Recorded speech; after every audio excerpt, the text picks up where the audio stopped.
Hello भैया बहन, good morning. अपन ने कक्षा 7th में सामाजिक में दूसरा लेसन पढ़ा था, स्वास्थ्य में सरकार की भूमिका। अब स्वास्थ्य में सरकार की भूमिका में हमने स्वास्थ्य क्या है, स्वास्थ्य भारत में स्वास्थ्य सेवाएं और सार्वजनिक स्वास्थ्य सेवाएं, निजी स्वास्थ्य सेवाएं, यहाँ तक पढ़ा था। अब आज हम पढ़ेंगे स्वास्थ्य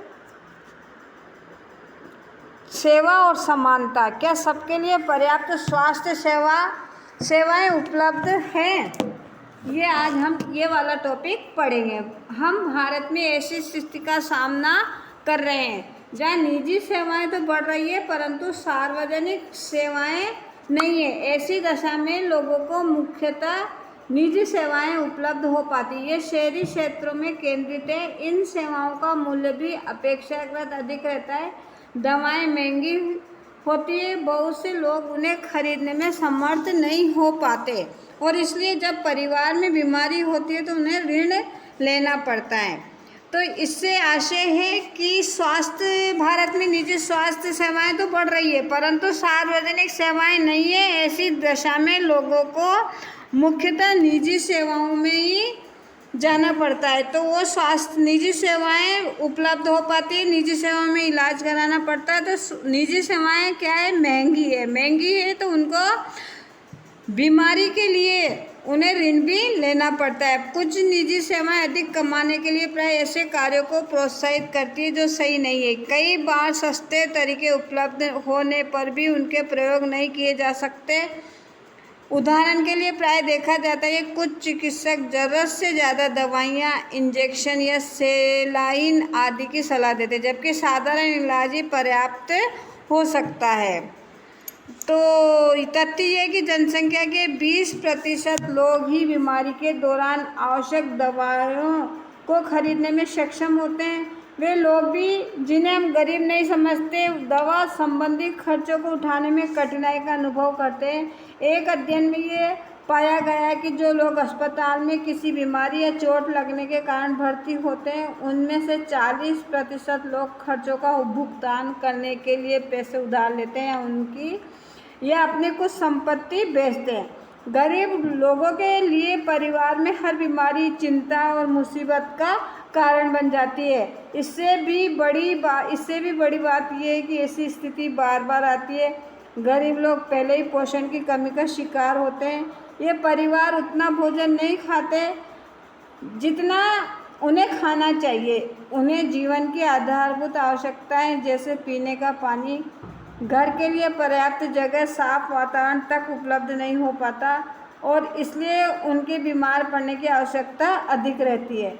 बीमारी पर होने वाले खर्च से उनकी हालत और ख़राब हो जाती है। कभी कभी केवल पैसा ही लोगों के बेहतर इलाज में बाधक नहीं होता।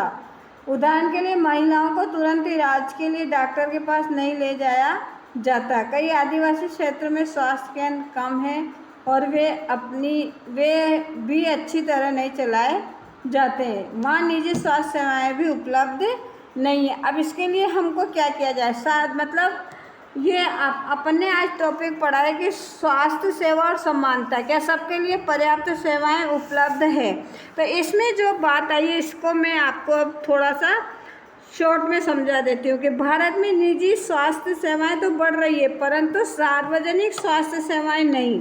ऐसी दशा में लोगों को मुख्यतः निजी स्वास्थ्य सेवाएं उपलब्ध हो पाती है। निजी स्वास्थ्य सेवाएं शहरी क्षेत्रों में तो उपलब्ध है लेकिन आदिवासी जगह पे और गाँव में ये उपलब्ध नहीं है। काफ़ी लोगों को इलाज हेतु और ये महंगी भी है तो काफ़ी लोगों को इसके इलाज हेतु ऋण भी लेना पड़ता है। खासकर गरीबों के लिए ये बहुत बड़ी समस्या है। गरीबी के अतिरिक्त स्वास्थ्य सुविधाओं का अभाव विशेषकर ग्रामीण क्षेत्रों में लोगों के बेहतर इलाज में बाधक होता है। तो अब इसके लिए क्या किया जा सकता है? इसमें कोई संदेह नहीं कि हमारे देश में लोगों की स्वास्थ्य की दशा अच्छी नहीं है। ये सरकार का उत्तरदायित्व है कि वह अपने सब नागरिकों को विशेषकर गरीबों और सुविधाहीनों को गुणात्मक स्वास्थ्य सेवाएं प्रदान करे। फिर भी लोगों का स्वास्थ्य जितना जीवन की आधारभूत सुविधाओं पर और उनकी सामाजिक स्थिति पर निर्भर है, उतना ही स्वास्थ्य सेवाओं के ऊपर भी। इसलिए लोगों के स्वास्थ्य की दशा सुधरने के लिए दोनों पक्षों पर कार्य करना आवश्यक है। ऐसा करना संभव है। अब हम आगे बढ़ते हैं। इसके लिए क्या है, इसके लिए हमको केरल का देखना पड़ता है। केरल की सरकार ने क्या किया है। 1996 में केरल सरकार ने राज्य में कुछ महत्वपूर्ण परिवर्तन हुए। राज्य में पूरे बजट का 40% पंचायतों को दे दिया। इससे पंचायतें अपनी आवश्यकताओं को योजनाबद्ध कर उनकी पूर्ति कर सकती है। इससे गांव के लिए पीने का पानी, आहार, औरतों के विकास और शिक्षा आदि के लिए उचित व्यवस्था सुनिश्चित करना संभव हो सका। इसके फलस्वरूप जल वितरण व्यवस्था की जांच की गई, स्कूलों और आंगनबाड़ियों के काम को सुनिश्चित किया गया और गांव में विशेष समस्याओं पर ध्यान दिया गया। स्वास्थ्य केंद्रों में भी सुधार किया गया। इन सब कार्यों में स्थिति में सुधार आया। इतने प्रयत्नों के बाद भी कुछ समस्याएं तो बनी रही, जैसे दवाइयों की कमी, अस्पतालों में अपर्याप्त बिस्तर, पर्याप्त डॉक्टरों का न होना आदि। इन समस्याओं को दूर करने की आवश्यकता है।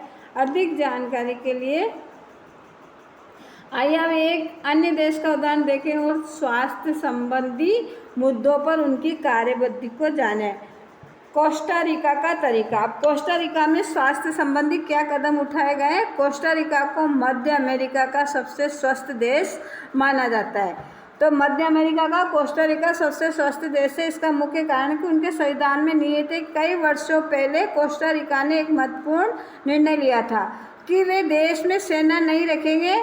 इससे उन्हें सेना पर व्यय किए जाने वाले धन को लोगों की शिक्षा, स्वास्थ्य और अन्य आधारभूत जरूरत पर खर्च करने में मदद मिली। कोस्टा रिका की सरकार मानती है कि देश के विकास के लिए देश का स्वस्थ होना जरूरी है, इसलिए अपने देशवासियों के स्वास्थ्य पर बहुत ध्यान देती है। कोस्टा रिका की सरकार अपने सभी निवासियों को स्वास्थ्य के लिए मूलभूत सेवाएं व सुविधाएं देती है, जैसे पीने का पानी, सुरक्षित पानी, पीने का सुरक्षित पानी, सफाई, पोषण और आवास। स्वास्थ्य की शिक्षा को बहुत महत्वपूर्ण माना जाता है और सभी स्तरों पर स्वास्थ्य संबंधी ज्ञान शिक्षा का एक जरूरी भाग है। तो क्या किया जा सकता है कि सरकार का ये उत्तरदायित्व है कि वह अपने नागरिकों को, विशेषकर गरीबों और सुविधाहीनों को गुणात्मक स्वास्थ्य सेवाएं प्रदान करे।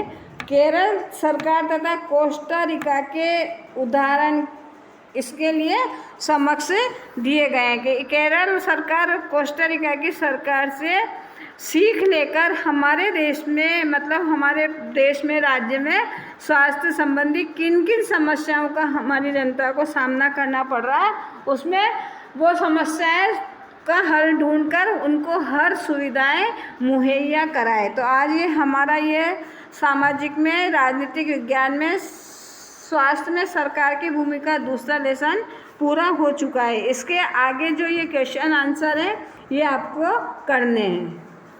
धन्यवाद।